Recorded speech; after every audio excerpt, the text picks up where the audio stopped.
c'était non seulement le manège, mais une fois que j'avais cette image en tête de manège au milieu d'une banlieue un peu triste, j'ai pensé tout de suite à un de mes films préférés qui s'appelle Un singe en hiver, qui est un grand classique du cinéma français, un film de 1962, Henri Verneuil, avec Jean Gabin et puis un jeune Belmondo, et des dialogues de Michel Audiard. Il m'a complètement inspirée parce qu'il y avait cette ambiance assez mélancolique, justement, ça se passe en Normandie, c'est l'hiver,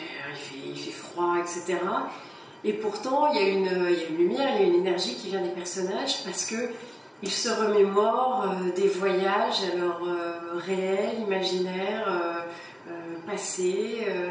Et ces voyages, ça les emporte au loin et ça les emporte ensemble, etc. Et à la fois cette ambiance poétique, mélancolique, d'un autre côté avec beaucoup d'humour, voilà, ça m'a vraiment inspirée pour Dernier Tour.